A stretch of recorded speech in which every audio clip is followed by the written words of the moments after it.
Bună dimineața și bine ați venit la un nou video. Bună dimineața!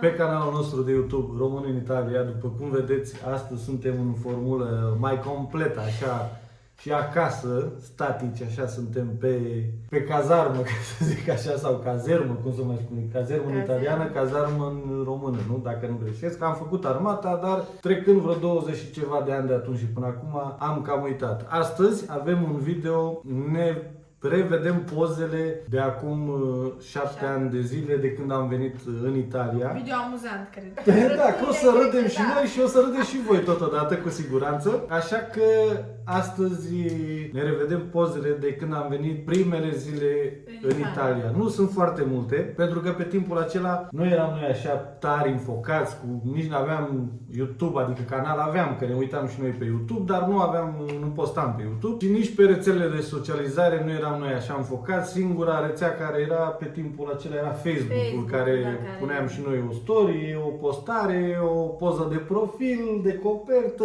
în fine, ce se face pe Facebook.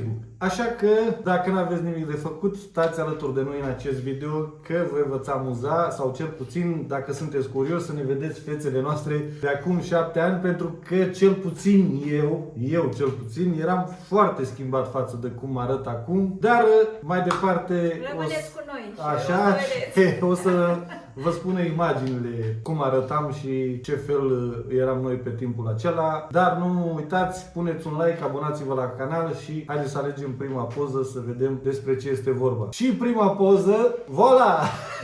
Să nu râdeți tare de mine, că eu o aveam și pe timpul acela, dar numai că nu mă tundeam, nu făceam freza ca în aceste timpuri. Eu aveam părul scurt. Izabela, bineînțeles că avea o față și ea ca și cum ar avea... Zici că e o tichie căciula aia. Adică... Dar ea întotdeauna spunea că nu-i plac căciulile care le avea când era mică. Da, niciodată nu i-au plăcut acele căciule. Aici eram în curtea de la casa, de la Alseno, unde stăteam în chirie, unde am stat primul an în chirie la Alseno. Era exact a doua sau a treia zi când despachetam toate alea, curățam pe acolo. Da. Ce mai era, așezam canapelele care le avea băgate într-o cantină, între paturile și ce a mai fost pe acolo. Cam asta este prima poză, așa, ca să înțelegeți despre ce este vorba. În cea de-a doua poză o avem din nou pe Izabela, bineînțeles că este din aceea zi, cu tichia ei specială, dar uitați-vă la Alina, ce păr avea și ce fel avea frezura, ca să zicem așa. Da, eu eram normal tunsă bob, într-o parte mai scurtă, într-o parte mai lung când am venit în Italia. Aici era în holul casei. Scării, da. În holul scării, da, casa scării, cum ar veni, care intrai în casă, se și vede aspiratorul acolo jos, da, că nici nu erau despachetate, atunci le desfăceam. Erau chiar primele zile în ianuarie, pe 4 ianuarie am venit, da. 2018, și era undeva la 2-3 zile, 4 zile după ce ne dăduse drumul la curent, până am făcut contractul, până ne-au dat drumul. Izabela, bineînțeles, cu tichia ei specială. Și cu blănița ei, avea o vestă, zicea că nu-i place. O vestă pufoasă, da. Azi că e din blană de oaie, da. Nu-i plăcea deloc. Mai departe avem, tot în aceea zi, bineînțeles la începuturi atunci, eu pe spate acolo salutam pe Izabela în poză, spălam mașina. Da, erau covorașele de la mașină. Trecem mai departe. Izabela își face o poză singură, un selfie, așa cum se purta pe timpuri. În grădina casei, da, un brad mare, frumos, da, care ținea umbră și și-a făcut și o poză acolo, așa. Avea aici tati 8 ani, nu? Da. 8 ani de zile, era la jumătatea clasei a doua, că așa a lăsat terminase primul semestru în România și urma să înceapă aici, semestrul al doilea semestru. 2 în Italia. Avem aici și poza, dovada că aici era școala, și dacă vedeți mai bine în poză, era îmbrăcată în grembiulă, așa se numește aici. Da, avea ca un halat negru. Uniforma de la școală. Uniforma, da, nu este ca la noi cu picățele, cu șorțuleți, cu... Nu, este un halat pur și simplu negru și băieții aveau albastru, nu? Da. Băieții aveau și negru putea să aibă. Bine, ți alegeai gen... Da, cu ce vrei să te îmbraci. În general, fetele erau negre și băieții albastru. Da. De obicei, plus minus. Ea aici era, după că ea la mensă, normal venea acasă și mânca. Și aici se întorsese la școală, așteptea să le dea drumul. La Trebuia să mensă, mai vină copii. mensa, ca să înțeleagă pentru cei care nu știți, după școală era un program, adică veneai dimineața de la 8 până la ora 12, făceai ore, după care aveai o oră pauză. Ori aveai copilul înscris la mensă și mergea la școală, plăteai 4,50 euro pentru Adică acea... la masă. La masă, da. Da. Plăteai 4,50 euro pentru că mănâncă într-o zi la școală. Dacă nu puteai în ora aceea, nu ți înscriei la masă la școală și ți-o luai acasă, mânca, după Da, care se mai întorcea obicei. la școală, avea program și după amiază încă 2 ore, nu? Sau cât avea? Da, Până la 2 4. ore, De la da. 2 la 4, nu? Da. Ceva de genul. Și aici fusese acasă, că era practic școala de casa unde stăteam Da, la făceam 200 de metri, ca să zicem așa, ne despărțeau 2 case de școală și Era atunci foarte aproape. nu plăteam acei 4,50 euro pentru că mânca acasă. Alina nici nu muncea pe timpul acela și putea să o ducă, să o ia. Și mânca acasă, iar aici se întorsese, aștepta, mai avea 10 minuțele să înceapă din nou orele de după amiază, nu? Da. Aici suntem tot noi, pomiștii, bineînțeles, cum ne știți, cu foamea în gât și cu mâncarea în minte tot timpul. Suntem la masă în bucătărie, acolo la Alseno.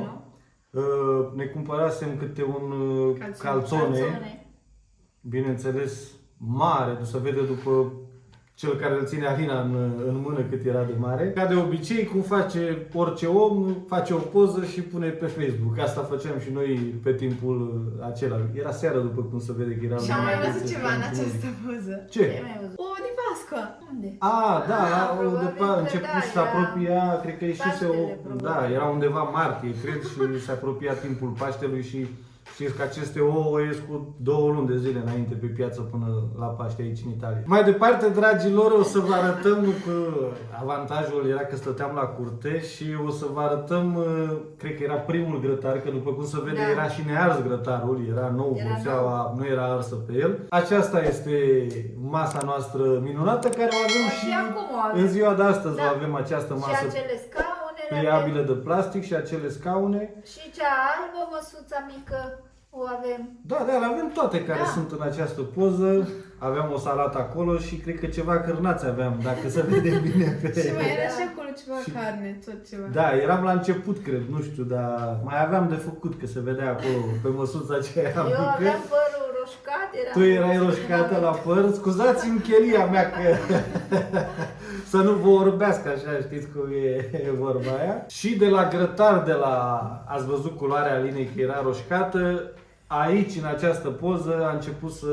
M-am tuns prima dată, da, când am venit în Italia. Aici, în Italia, s-a tuns mai scurt așa. Eram la o frizerie de chinezi, că de obicei italieni aici nu prea știu ei să tundă tare așa. Te vezi și tu în spate că Păi, Eu el îi făceam făcuse poza la da, spate, da. dacă observați că se vede în oglindă, îi făceam poza la spate ca să vadă cum îi stă. Da. Sper să nu vă plictisim cu acest video, dar am zis așa că totodată ne uitam noi la poze și alea și ne-am gândit să facem acest video, să vă arătăm și vouă, cum am spus la început, și sper să nu vă plictisim și nu uitați, puneți like-ul ăla ca să meargă și video ăsta cât mai departe. Aici o avem pe Izabela, tocmai ce-i cumpărasem. Bicicleta, da, era... Care? Înainte de Paște, cu iepurașul de Paște i-am luat bicicleta. Da, cred că Da, atunci, în timpul Paștelui, nu știu, Da. până înainte de Paște, oricum, cu câteva zile i-am cumpărat această bicicletă. Am ținut-o foarte mult timp. Ai ținut-o foarte mult Până timp noi și am venit aici. până Și aici ne-am am mutat avut-o. aici și aici ai avut-o, da, și care gonea cu ea pe toate m-am străzile și la pierdut, Alseno, bine. s-a și pierdut odată. Eu nu mi-am pierdut, ei cred acum. S-a dus la o familie de-a noastră, mai la câteva străzi Bine, îndepărtate. n-ajunsesem. Și, nu, practic, am văzut că trece un sfert de oră, 20 de Da, minute. și nu se mai întorcea. Nu se mai întorcea și era și un pic pe amurgite așa.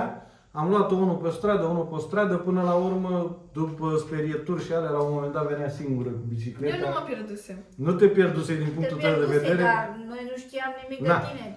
Noi știam că tu te plimbi așa pe stradă.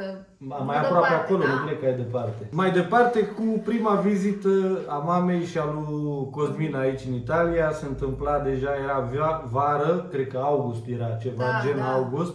2018. Eu la fel, nu vă speriați de chelie că eram pai de capul Dar meu erai și slab, mai ales uitați-vă ce picioare aveam și ce mâini, foarte slab eram în acea perioadă, fumam, nebuneam un pachet și ceva de țigări la zi și aici tocmai deja începusem tratativele cu banca, cu casa și na, știți cum era, stai în stres că dacă reușești, dacă nu reușești, eram și noi la început, nu știam exact care sunt treburile, dar după ce am luat casa, s-a întâmplat în această toamnă, în 2018, mi-am propus în minte eu, la cum arătam, eu am zis că dacă reușesc să-mi iau casa, mă las de țigări. Am luat casa în noiembrie 2018 și în martie, 15 martie 2019 m-am lăsat de țigări. Deodată, așa, pur și simplu. Bine că el nici nu fuma, nu era un fumător. Oricum un pachet îl tocam pe zi. Îl fumai, dar vreau să zic că după aia când veneai acasă de la muncă, tu nu mai fumai. Nu eram înrăit la genul, adică nu turbam în casă să fumez sau așa. Dacă am intrat în casă la ora 7 seara, era să zicem, am mâncat, nu mai ieșeam nici măcar pe balcon să mai fumez. Rar dacă mai fumam o țigare după ce ajungeam acasă. Dar dimineața când ieșeam afară la prima cafea sau aia, dar fumam un pachet de țigări, îl fumam la zi. Nu pot să zic că fumam doar ocazional. Izabela cu obrăjorii bucălați așa, și cu ochișoare, a zis că e un hamster, da. Mergem mai departe. Și această poză este tot din acea perioadă, acel august, când a venit mama cu Cosmin. Eram la acvariu de la Genova, cel mai mare din Italia. I-am dus în vizită să vadă acvariul. Se vede silueta mea că eram foarte... Și a mea. Și a ta că eram de o măsură, tu aveai 48 de kg udă. Izabela, ca de obicei, bucălată. Da, să-i dăm cezarului ce al cezarului. Aici am găsit o poză care era tot așa la vreo 3-4 zile după ce am venit atunci. Avea dreptate că era într-o parte mai scurt și într-o parte mai lung, da. Tot încă era roșcată pe timpul acela și era înainte să se tundă la chinezi, da. Izabela cu căciulă în cap, bineînțeles, era ianuarie atunci, 5, 6, 7 ianuarie, nu mai mi-aduc aminte exact. Aici eram la... Castel al Quarto, aici lângă noi unde mergem de mâncăm noi înghețata aia bună, dita mai înghețata cu 3 euro și jumătate. Vezi ce tineri eram? Tinerei, eu cu chelia mea în față tot de bătrână așa, tu apar că erai mai tânăr. Era mai tânăr, vezi? Eu din cauza un pic de barbă și din cauza cheliei, asta e, n-am ce să fac. Aveam undeva la 36 de ani, 36 de ani aveam atunci. Acum 43 fac, am făcut de fapt, nu fac. În mai, 43, acolo aveam 36 de ani. Aveam 32.